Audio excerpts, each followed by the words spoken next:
হযরতে উসমান রাদিয়াল্লাহু তাআলা আনহু খুবই বেশি আপনার কবর দেখলে খান্দন। সাহাবায়ে কেরামে জিজ্ঞাসা করেন, হে উসমান, তুমি হইলাই খলিফা, 3 নম্বর বাদশাহ হইয়া তাংলাই ইসলাম জাহানের, তুমি ধনের অভাব নাই, সম্মানের অভাব নাই, গুণের অভাব নাই, কোনো কিচ্ছুর যখন অভাব নাই, কোন জিনিসে তোমার এত বেশি খান্দায়? হযরতে উসমানে ফরমায়, নবীর সাহাবীরা রে, আমি খান্দিয়ার কবর যাবর ডরে দয়াল নবী যে ফরমাইছেন, গরিব ধনী সুখী দুঃখী মুমিন গর মুমিন নেককার বদকার কেউরে কবরে খাতির করত নাই। চাহে নবী হো, চাহে সাহাবী হো, চাহে পীর সাহেব হো, চাহে ডাকাত গুনাহগার মুজরিম না ফরমান হো, কবর এমন এক বস্তু যেটাই কেউরে আপনার ছাড়ে না, ছাড়তো নাই। এজন্য আমি খান্দিয়ার যেদিন কবরের মাঝে যাইমু, দুনিয়ার আত্মীয় স্বজন বউ বাচ্চা ধন সম্পদ ইজ্জত দৌলত কিছু যাইতো নাই। কবরে যখন আমারে সাফাইব, কবরে যখন আমারে আপনার সাফ মারি ধরব, তখন আমি উসমানের কি গতি হইব দুনিয়ার কেউ দেখা সম্ভব নাই। এজন্য আমি খান্দিয়ার আল্লাহ যাতে কবর আযাব বা সিফাত থাকি আমারে রেহাই করিয়া দে। মানুষের মধ্যে যে ধার্মিকেরা ধর্ম ভিত্তিতে তার মা বাবা আত্মীয় স্বজন ঘনিষ্ঠ জনের মুখের মাঝে আগুন দেয়, আবার এমনও কিছু ধর্ম আছে বাস্ক বানাইয়া বাস্কর ভিতরে তার আপন জনের লাশকে ঢুকাইয়া সেফ মাটি খন্দক করিয়া সেফ মাটি দেয়। আবারও এমনও কিছু মানুষ আছে যারা মরণের বাদে তার ধর্মসূত্রতে ভিন্ন ভিন্ন জলাশয়ে খোলা ময়দান নিয়া পশু পঙ্খির মতো পালাই দিয়ে আসে। আল্লাহ আমরা রে মুসলমানের কুলো ইমানদারের ঔরসে জন্ম দিছইন, মরার বাদেও আমরা বড় সম্মানী। আমরা আত্মীয় স্বজনে মরতে সময় সাহায্য দিন, কলিমা দিন, সদকা দিন, দোয়া করইন, দুরুদ পড়ইন। মরার লগে লগে পাক পবিত্র উষ্মা গজল গরম পানি দিয়া, না ঠান্ডা না গরম, তার মাঝে ভিন্ন ভিন্ন গাছপাতাও ফল দিয়া পানিরে খুব সুন্দর করিয়া উষ্মা গরম বানাইয়া মৃদু মৃদু হালতে গারে মুছাইয়া রীতিমতো সুগন্ধি সাবান আমাদের গায়ের মধ্যে লাগাইয়া নরম কাপড় দিয়ে আমরা গারে মুছিয়া দিন, দইয়া দিন, একান্ত পাক পবিত্র করিয়া নতুন পোশাক পরাই। দুনিয়ার মানুষ ভিন্ন ধার্মিক মরি গেলে তারে যতায় ততায় জ্বালানি পুড়ানি পালানি নানানতা হয়। মুসলমান মরার বাদেও সম্মান, পাক পবিত্র গোসল দি করাইয়া এর বাদে বিশুদ্ধ সুন্দর নতুন কাপড় পরাইয়া, দাগ দুম ছাড়া পরিষ্কার পরিচ্ছন্ন কাপড় পরাইয়া, সেই কাপড়ের উপরে সুগন্ধি লাগাইয়া, কেউ কেউ সুগন্ধির মাধ্যমে বিসমিল্লাহ শরীফ, লা ইলাহা ইল্লাল্লাহ মুহাম্মাদুর রাসূলুল্লাহ শরীফ খোফাল পেশানির মধ্যে লেখিয়া আমরা রে সাইর ফায়ার মধ্যে খাটিয়ার মাঝে লইয়া খুব সম্মানে জেলা নয়া দামান পাত্ররে পাত্রপক্ষ বরযাত্রী হলে বালা পোশাক লাগাইয়া সুগন্ধি লাগাইয়া জামাইরে সুন্দর করি সাজাইয়া লইয়া যায়। মুসলমান মারা যাওয়ার বাদে তারে ওলা সাজাইয়া সুন্দর করিয়া মানুষ খুব সম্মানার্থে খোলা ময়দানের মধ্যে গিয়া জমা হইন, মসজিদ হোক, ঈদগাহ হোক, আর নির্দিষ্ট কোনো জায়গা হোক, সে জায়গার মধ্যে মুইতরে আগে রাখিয়া কত সুন্দরে দুয়ায়ে জনজা বা নমাজে জনজা সারিবদ্ধ হইয়া আল্লাহর কাছে মাফি চাইয়া আল্লাহ পাক পরবর্তীকারে আলমর হাত আমানত করইন। খুবই সুন্দর কবর করিয়া যেখানে লড়সড় করতে পারে, বইতে পারে, লড়াচড়া করতে পারে, এমন সুন্দর খন্দক করিয়া আমাদের রাখা হইয়া থাকে। তাই আমরা জন্মসূত্রে সম্মানী, জন্মশেষ মরণ অবস্থায়ও সম্মানী। মরণের সময় আমাদের সম্মান শেষ তা নয়, কিয়ামত পর্যন্ত এক গুরু মানুষে আমাদের দুয়া দিয়া জিকির দিয়া সম্মান জানাইয়া থাকে। তাই কবর উপলক্ষে, যেহেতু কবরস্থান উপলক্ষে আজ আমি আপনাদের সম্মুখে মৌত এবং কবর প্রসঙ্গ পূর্ণ আলোচনাটা করতে চাই। এই দুনিয়ার জীবন শেষ হওয়ার বাদেই আমাদের পরজীবন কবর হাসর বরজখের জীবন আরম্ভ হইয়া থাকে। আমরা মরণের পর জীবনের উপর বিশ্বাসী, এজন্য আমরা জীবন শেষ হইতেই কি বলে কবরের জীবন বরজখী জীবন আরম্ভ হইয়া থাকে। বাংলা ভাষায় বই লিখিত ভাইবাই বরজখী জিন্দেগি, বরজখী জিন্দেগির আলোচনা হইয়া বাংলা ভাষায় বই লেখা আছে, অর্থাৎ কবরের জিন্দেগি। দুনিয়ার জীবন দেহর মধ্যে দেহর মাধ্যমে হইয়া থাকে, আর কবরের জীবন কেউরর দেহর ভিত্তিতে আর কেউরর রুহের ভিত্তিতে কায়েম হইয়া থাকে। এক গুরু মানুষ মরি গেলে আপনার তার দেহ অঙ্গ প্রত্যঙ্গ পচিয়া গলিয়া শেষ হয়ে যায়, কিন্তু একটা টুকরা দেহের আপনার টাইম থাকে কিয়ামত পর্যন্ত। সেই টুকরা জ্বালাইলে জ্বলে না, ডুবাইলে ডুবে না, গলাইলে গলে না। একটা টুকরাই তার তাকিয়া যায়, সেটা মেরুদণ্ডরে কইবারে নিচের হাড্ডি, যেটার মধ্যে হাড্ডি নাই, হাড্ডির মতো অনুমান করা যায়। এই টুকরাটার আরবি নাম হইয়া থাকলো আজজুজ্জাম্ব। এই আজজুজ্জাম্ব নামের যে অংশ হাড্ডির গুড়া আছে, এটা আপনার সর্ব অবস্থায় জায়গার মধ্যে বহাল থাকে। চাহে তুমি আগুন দিয়ে জ্বালাও জ্বলবে না, চাহে আপনার পানি দিয়ে গলাইতে চাও গলবে না, চাহে আপনার অন্য শৃগাল কুকুর দিয়ে খাওয়াইতে চাও, খাইলেও আপনার পরিপূর্ণভাবে নিকলে যায়, এটা হজম হয় না। এটার নাম আজজুজ্জাম্ব। এই অংশগুলার সঙ্গে রুহের সম্পর্ক থাকে। ইহা তককে সুখ এবং দুঃখ সব কিছু মানুষে আপনার কবরের মাঝে বুঝে। দয়াল নবী যে ফরমাইছেন কবর দুই হালত তাই খালি নাই। আল কবরু রওজাতুম মিন রিয়াজিল জান্নাতি আও হুফরাতুম মিন হুফারিন নার। কবর দুই হালত তাকি খালি নাই। কেউরর কবর হবে জান্নাতর বাগিচা, আর কেউরর কবর হবে জাহান্নামর গাড়া। কেউরর কবর খন্দক হবে জাহান্নামর, আর কেউরর বাংলার কবর হবে জান্নাতর বাগান। তুমি প্রশ্ন করতে পারো, হুজুর আমরার মজারখানা এক পাওয়া জায়গা মাত্র, শত শত মানুষ দমন করিয়া আসছেন, কবর যখন জান্নাতর বাগান বনে কিবা জাহান্নামর গাড়া বনে, আমরার কবর ইকান্ত বাড়েও না, সাড়েও না, হরু হয় না, বড় হয় না। তাহলে কবর জান্নাতর বাগান, শত শত মানুষ মুর্দা দফন করো হইল জান্নাতর বাগান বনলে বাগান বাক্কা বড় জায়গা লাগে। আচ্ছা বুঝলাম, প্রথম যখন ও এক পাওয়া জায়গার ভিতরে তার কবরটা আপনার জান্নাতর বাগান বনছে, এই জায়গা ফিরিয়া আর একজনের কবর, সে হইল যেমন গুনাহগার মানুষ, জাহান্নামর গাড়া হবে। একটা খন্দ কইতে বাক্কা বড় জায়গার প্রয়োজন পায়, শত শত মানুষ দমন করা হইল, মজারখানা তো বড় হইছে না, হরু নাই। তাহলে কিলা এই কথা বুঝতে হইলে কইবারে সোজা বুঝা যায়। মাঝে মধ্যে এখন বর্তমান নদীত পানি কম, অনেক মানুষ নদীত ডুবিয়া মরে, অনেক নদীত ডুবিয়া মরে। আপনি পত্র পত্রিকায় পাইরা হামেশা জলর ঘাটও গুচল করাত গেছিলা, বরাহ আর উঠছই না। 3 দিন বাদে, 2 দিন বাদে, 1 দিন বাদে মরা পাওয়া গেছে। লঙ্গাই নদীর মধ্যে গুসল করতে, স্নান করতে গেছিলাম, মানুষ আর পাওয়া গেছে না। কোমর পানি গোলা বানিয়ে তাকি বেশ নাই। মানুষ যখন ডুব দিয়া গেল, তুকাইয়া তারে জালুয়ায় তুকাইয়া পায় না, বুড়ুয়ালেও পায় না। গণভাবে অনেকে আপনার তালাশ করে, কিন্তু যে জায়গার মাঝে ডুবছে ও জায়গা তো মানুষ ফিরিয়া উঠে তারে তালাশ করে মিলে না, গেছে খানো। এটা আল্লাহর কুদরত, এটা আল্লাহর কুদরত। আল্লাহর বন্দেগান, হাঁটু জলের মাঝে মানুষ ডুবি গেছে, তালাশ করে মিলে না। আবার আপনার কি 2-1 দিন বাদে দেখা যায় সেই জায়গায় ফিরিয়া উঠে গেছে, মাঝখানো খানো গেছিল। মাঝখানো গেল খানো, যার দ্বারা প্রমাণ হইয়া থাকলো আল্লাহর কুদরত। পাক পরওয়ারদিগারে আলমে তার কুদরত রে কায়েম করিয়া তৈছে। আটু জল রে গভীর জল বানাইতো পারে, আবার গভীর জল রে আটু জল আনতো পারে।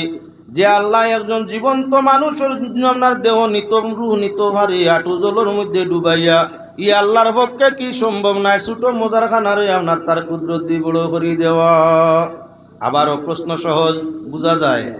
দয়াল নবীজি মদিনা শরীফের মধ্যে শায়িত আরামে আসেন, সব মিয়াসাব সব হুজুরে ওয়াজ হইন, মানুষ মরণের বাদে কবর 3 প্রশ্ন হয়, 3টা প্রশ্ন। সারার শেষ মূল যে প্রশ্ন, মান হাজার রাজুল তানে সিনভারাইনি, নবীজি দেখাইয়া কই। ভারত তাকি মদিনা শরীফ 7,500 মাইল দূর, 1 মাইল 2 মাইল নয়, 7,500। আমরা চক্ক দূরবীন লাগাইয়া যদি চাই তাহলে 7 মাইল পর্যন্ত দেখা যায়, এর উপরে নাই। দূরবীন ছাড়া যদি চক্ক দি চাই 3 মাইল পর্যন্ত চোখের দৃষ্টি যায়, এর বেশি নাই। বেলা দূরবীনে বিশুদ্ধ চৌকলায় 3 মাইল দেখতে পায়, দূরবীন সহ চাইলে আপনার 7 মাইল পর্যন্ত দেখতে পায়। মদিনাওয়ালা মদিনা শরীফ ভারত তাই 7,500 মাইল দূর, 7 মাইল নাই, 700 মাইল নাই, 7,500। এত দূর আল্লাহ রসুল ভারত মানুষ মারা যায়। এই মুহূর্ত শুধু ভারত নাই, আপনার বিশ্ববাজারের মধ্যে সৌদি, দুবাই, জর্দান, কাতার, আমেরিকা, লন্ডন যাই আছে পৃথিবীর দেশ, প্রত্যেক দেশের মধ্যে আপনার কি মানুষ মরে, ডেইলি মরে হাজারে হাজার। সবর কবর নবীজি যাইন কিলা, অত দূরই, অত দূরই, এত দূরই।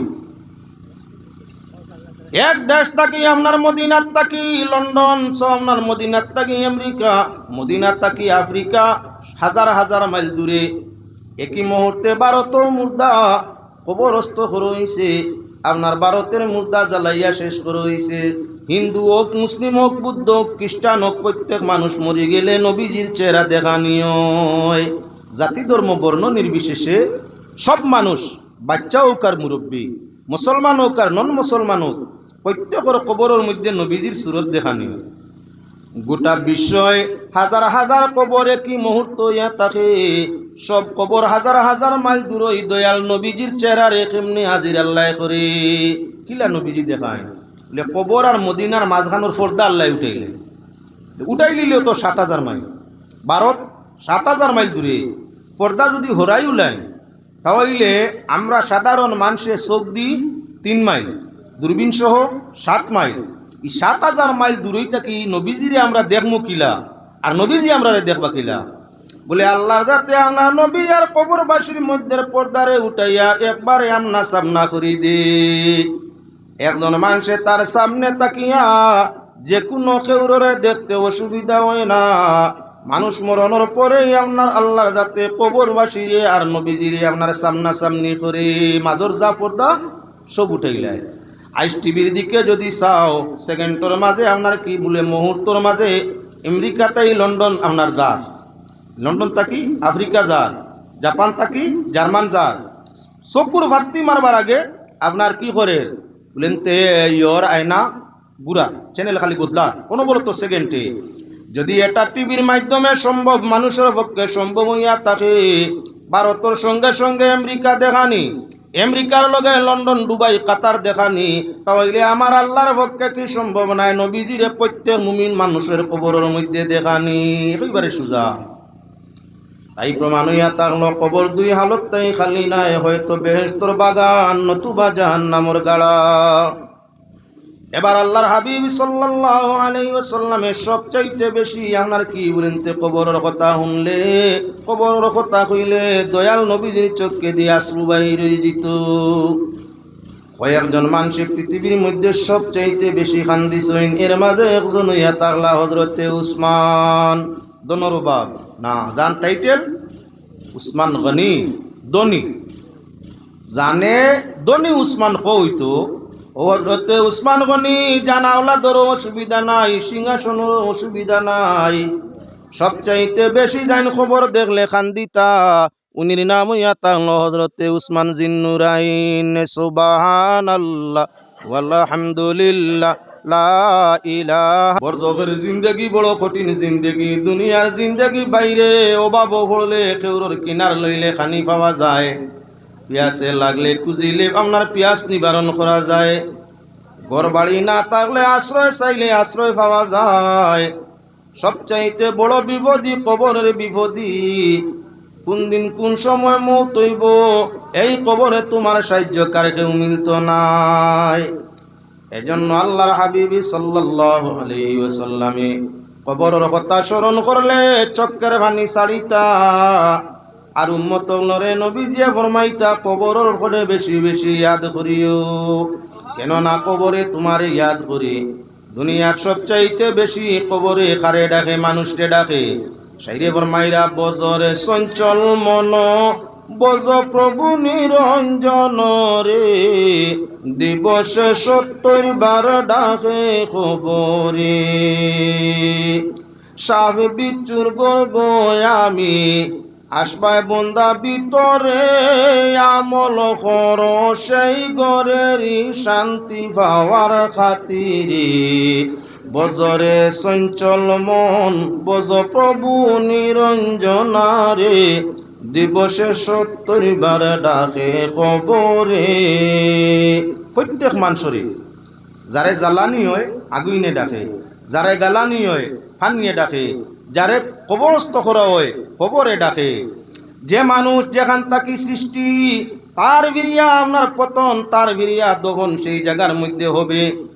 যারে যেখান থাকি আল্লাহ সৃষ্টি করছে ওখানোর মধ্যে বিরিয়া দহন। প্রশ্ন আনি নিতে পারো, আমরা বালি দাঁড়ার মজার খানা থাকতো গাছপালা তরুলতা ফল ফসল কিছুই হয় না, তাহলে আমরা এই জায়গার মধ্যে দহন হইব কেমনে? বিশুদ্ধ হাদিস দ্বারা প্রমাণিত আল্লাহ যারে যে জায়গার মাটি দিয়া সৃজন করছে সেই জায়গায় তার কি বলেন তে কবর হবে। মরণের পরে সবচাইতে কঠিন ঘাট হইয়া থাকলো কবর। যে কবরের মধ্যে আপনার কেউর লাগি খাতিরদারি নাই। যে দেশ ন্যায় নীতি আদালত ন্যায় নীতিতে চলে, বাদশার ছেলে হোক আর উজিরের ছেলে হোক, সুরের ছেলে হোক আর ডাকাতির হোক, সাধু মুনি ঋষি যোগী বর্ষণ যে কোনো কেউর ছেলে হোক, ইনসাফওয়ালা আদালতে কোর্টে খাতিরদারি করে না। ইন যেমন বাদশার ছেলে তানে কনসিডার, ইন যেমন ডাকাতির ছেলে তানে বেশি আজাব। ন্যায় নীতিওয়ালা আদালতে যেমন ব্যবধান করে না, ওলা কবররা যাবে দুনিয়ার কেউরে ছাড়বে না। আদম রে ছাড়ছে না, মুহাম্মদুর রাসূলুল্লাহ সাল্লাল্লাহু আলাইহি ওয়াসাল্লামের ফরমান, আদম তাকি ঈসা নবী পর্যন্ত কেউরে কবরে খাতির করেনি। আর নবীজির উম্মত আবু বকর তাই কিয়ামত পর্যন্ত কেউরে খাতির করবেনি, খাতির নাই। কবরে মনে গর্জে গড়ে ডেইলি দিন ডাকে, আমি সাফ বিচ্ছুর ঘর সামান নিয়ে আসো, অন্ধকার ঘর আলো নিয়ে আসো, বস্ত্রহীন ঘর বস্ত্র নিয়ে আসো, অস্ত্রহীন ঘর অস্ত্র নিয়ে আসো, অশান্তির ঘর শান্তি নিয়ে আসো। আমার মাঝে তোমার দীর্ঘ জীবনের আপনার কি বলে দীর্ঘ জীবনের ঠিকানা, ওই ঠিকানায় সাহায্য মিলবে না, নিজের জন্য নিজেই আপনার কিছু করিয়া আসো। কে হয় কবরে। এবার আল্লাহর বন্দেগান লক্ষ্য করতে থাকো। হযরতে আবু বকর সিদ্দিক রাদিয়াল্লাহু তাআলা আনহু নবীজির আপনার সাহাবী, বেহেশতি সুসংবাদ প্রাপ্ত। নবীজি 10 জন সাহাবীরে বেহেশতর সার্টিফিকেট দিছেন, ওরা সর্ব অবস্থায় বেহেশতি। ইহা তককে আপনার সকল প্রথম জানলাম নাম হইয়া তাহলেই আবু বকর। জান আমলর ব্যাপারে হযরতে উমরে ফরমাইরা, আমি উমরের জীবনের আমল দিতে বাধ্য, যদিও আবু বকর সিদ্দিকে তান একটা রাতকুর আমল আমারে দিতে রাজি ভাই। জিজ্ঞাসা করো হইল, উমর কোন রাত্রি এক রাত্রির আমল তোমার জীবনের সমুদয় আমল দিয়া তুমি নিতে চাও? ও উমর, তোমার কারণে ইসলাম বিজয় হইছে, তোমার কারণে কাবা শরীফ কুলা ময়দান আজানে নমাজ হইছে। হে উমর, তুমি যে রাস্তায় যাও শয়তান ভয় পায় সেই রাস্তায় যায় না। এত মর্যাদা থাকার পর তুমি উমরে কও আবু বকরের এক রাত করে বাদত তোমার জীবনের বাদত দিয়া তুমি নিতে রাজি? বদলা বদলি সারা জীবনের বন্দেগি আমি দিমু যদি আবু বকরের এক রাত বন্দেগিটা দেন। তখন হযরতে উমরে ফরমাইন, আমার ওই রাত যেই রাত হযরতে আবু বকর নবীজির সঙ্গে ছিলা, আর গারে সুরের মধ্যে আবু বকর পায়ে সাফে আপনার দংশন করলো। হযরত আবু বকরের পাও সরাইন না, চক্কের ভানি তারে ছাড়ইন। ও যে নবীজির লগে রইয়া এই রাজ্যে ফজিলত কামাইছইন, যদি হযরত আবু বকরে ও এক রাত করে বাদত আমারে দিলাইন, আমার জীবনের তামাম তানে দান করি দিমু। কেমন আবু বকরের আমল।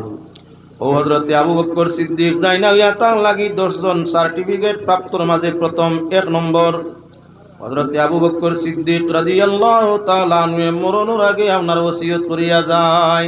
সব মুসলমানের জন্য মরণের আগে ওসিয়ত করিয়া থাকলো মুস্তাহাব। যদি মরণের আবহাওয়া আবাব তোমার শরীরের মাঝে আই যায়, তাহলে অটোমেটিকলি ওসিয়ত নামা লেখিয়া তৈতায়।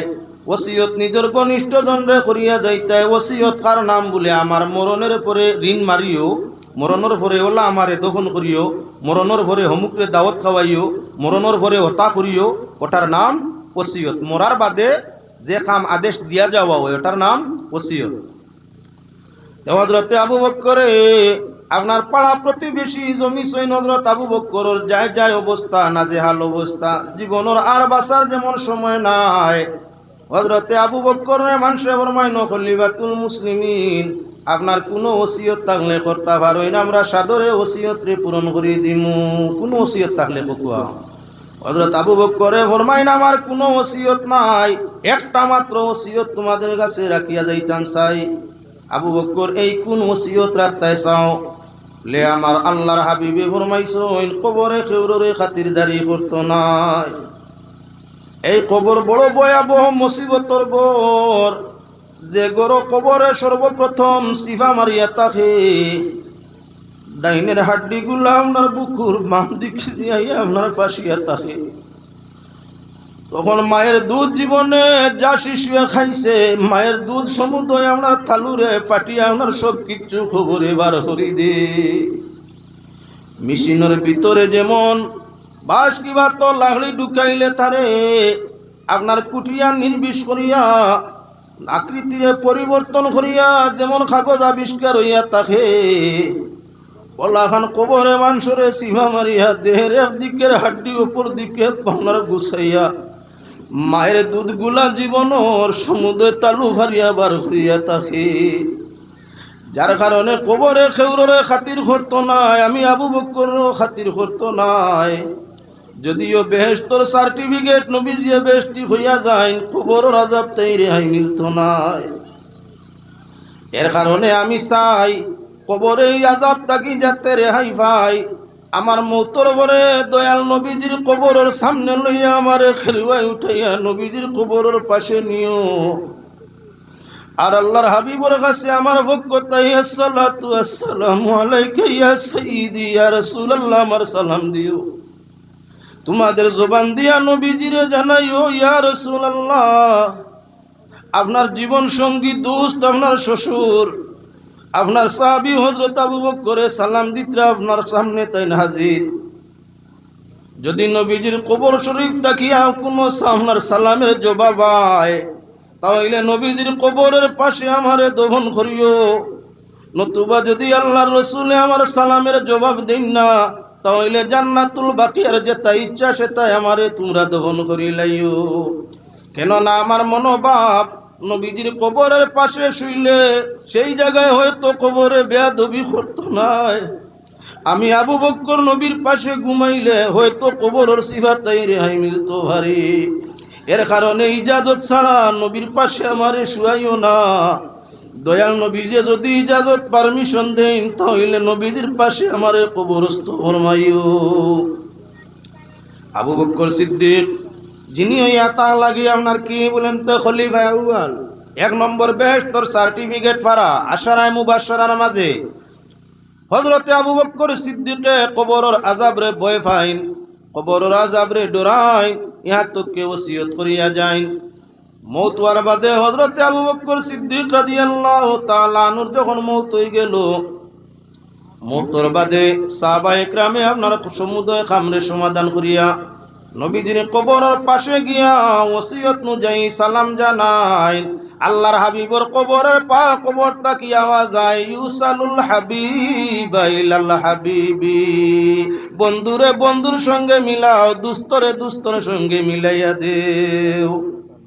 আল্লাহর হাবিব সাল্লাল্লাহু আলাইহি ওয়াসাল্লামের পাশে হযরতে সিদ্দিক আকবর রাদিয়াল্লাহু তাআলা আনহুর রওজা শরীফ বিদ্যমান আছে। যারা হজ ও উমরা পালন করতে যায়, সিদ্দিক আকবর রাদিয়াল্লাহু তাআলা আনহুরে তারা সালাত ও সালাম জানায়। হযরতে আবু বকর সিদ্দিক বালা জায়গায় ঘুমাইছেন, যার কারণে রোজ রোজ কোটি কোটি লক্ষ লক্ষ মানুষের সালাম আর দোয়া পাইতে আসুন। আমার দফন কোন জায়গায় দুনিয়া রইব, বাগর ভেটো না সাফর ভেটো, খোলা ময়দানও না ওরো না কোনো ভালো মানুষের দান্দারো। যদি কোনো মসজিদের পাশে কবর হইয়া থাকে, নেককার হলোর জিয়ারতর সঙ্গে বদকার হলোর জিয়ারত ভাগ্যে জুটিয়া থাকে। যেই মানুষে দোয়া আরম্ভ করে, আল্লাহুম্মা গফিরলি হাইনা ওয়া মাইতিনা, আল্লাহ তুমি আমারে মাফ করো, আমরার জিন্দারে মাফ করো, মুর্দারে মাফ করো। মসজিদের পাশে যদি কবরস্থান হয় নেককারর জিয়ারতর সঙ্গে নেককারর মুর্দে গানোর সঙ্গে বদকারেও আপনি আপনার কি বলে জিয়ারত অন্য শরীক হইয়া থাকে, জিয়ারতর মুনাফা লাভ হাসিল করিয়া থাকে। এর কারণে মসজিদের পাশে পাশে ভিন্ন জায়গায় আপনার গুরুস্থান থাকে।